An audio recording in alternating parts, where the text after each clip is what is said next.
Hey guys, Brian from Brian Boas here. Honduran firebelly boas are a really cool boa from Central America. And today I want to give you guys an update on some holdbacks that I have from 2021, how they're developing, as well as talk a little bit about my firebelly breeding plans that are going on right now. And so the last time I had these animals was in 2021, and I ended up holding back a pair of them.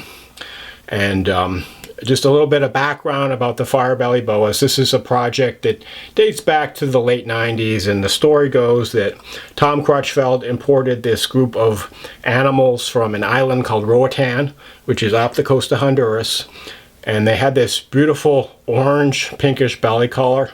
Some of them had really even more intense coloration, and these animals with a really intense coloration were acquired by this breeder Dennis Sargent, who lives in Florida, or lived in Florida at the time at least, and he started this firebelly boa project, and he selectively bred animals with the most intense coloration, and the firebellies were born.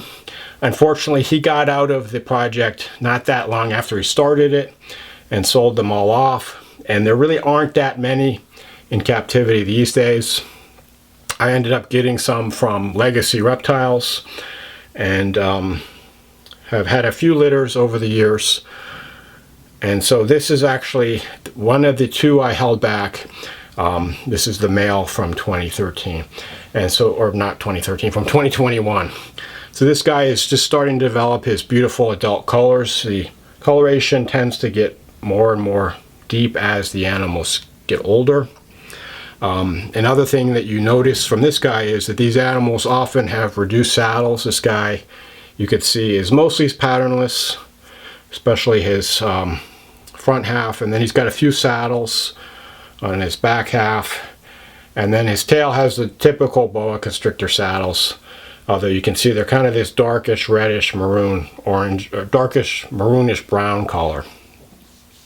And so you can see the coloration is probably most intense on the belly towards the tail, as well as the sides, with the dark, the back of the animal is kind of more of an olive green, a tannish color. This guy is probably a little more dark than some of my other firebellies, which I kind of like because it really sets off the contrast of the beautiful pinkish coral orange color on his side and belly. Another defining characteristic is they have these really short heads, these animals, kind of the really thick short head, almost like a pit bull, with these really big, beautiful, orangey colored eyes. Really a striking looking animal. There's been some debate online about where these animals actually originated, because some people claim they're not actually from the island of Roatan, and that was just a marketing scheme. And if you look at mainland Honduran boas look pretty similar as far as their body shape to these firebelly boas. And some of the mainland Honduran boas also have the nice orangey coloration as well. And then you might look at another Honduran island boa, the hog island boa, which looks completely different from a mainland Honduran boa or a firebelly boa. So you might take that and think, well, I think these are probably just regular Honduran or mainland boas, not that there's anything that makes them any less valuable or, interesting.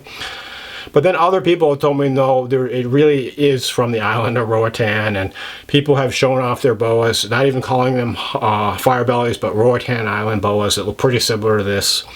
So it may very well be, an honest story. But, as I said before, if the only way to be 100% sure of the locality of your boa is to go to the wherever and collect it yourself, which is impossible for pretty much anybody. So we just have to go by the good faith that we have in what people tell us. And, I always try to be as transparent as possible about the origin of my animals and what I know and what I don't know. But anyway, this is a really nice male. This guy will probably be ready to breed in another few years. He's maybe about 3.5 feet right now, close to 4 feet. They don't get real big. I mean, he'll probably get to be about 5.5 feet or so, maybe 6. But just a nice, beautiful example of the Honduran firebelly. And as I mentioned, I don't know a lot of people working with these animals. Honestly, I think I'm the only one that I know of that's working with them right now. I know people got them from me, and I know people have these animals. I don't know if anyone else is breeding them this year. I have a pairing set up, and fingers crossed that I'll have some more babies in the summer.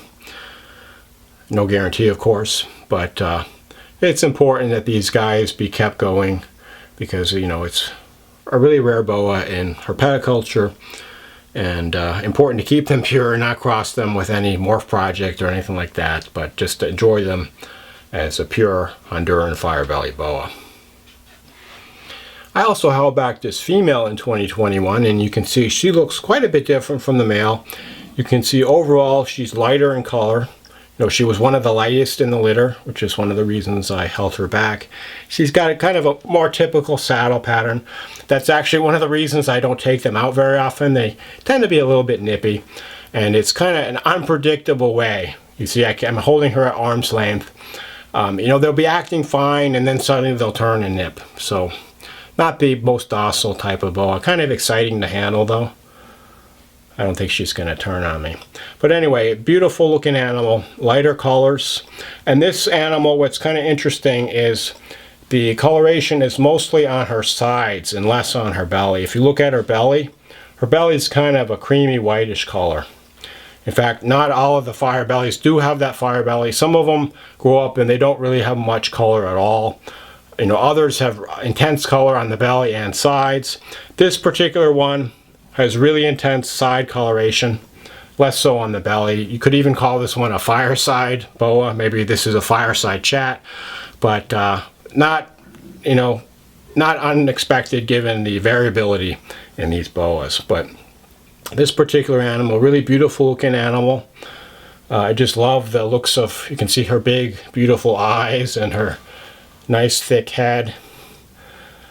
I don't know if she's thinking that she wants to bite me, but she's not giving signs that she's feeling warm and fuzzy about being taken out right now. So I'm going to put her back in a sec here, but this animal, she's about the same size as the male. And like I said, I expect these animals will be ready to breed in about 3 years, or 2 to 3 years or so. But no hurries. I've got some older holdbacks. The holdbacks I have breeding now, I believe, are 2018 born animals, and hopefully they'll produce a litter. This one, you can see she's got kind of a striping towards her tail. This one, it looks like her coloration is getting a little bit more intense towards her tail, and then you can see that intense side coloration. But regardless, just a gorgeous looking animal, really cool look. Definitely looks different from a red tail, but just as impressive. And great project that I'm really happy to be involved with, and I hope it doesn't die out, because as I mentioned, there's not a lot of people working with these anymore. And if someone doesn't keep this line going, these animals could be lost to herpetoculture in the next decade or so. So hopefully that won't happen. Anyway, hope you enjoyed this look at these holdback Honduran firebelly boas. And if you're interested in them, like I said, I hope to have some babies this summer, so please stay tuned. Thanks for watching, and enjoy your boas.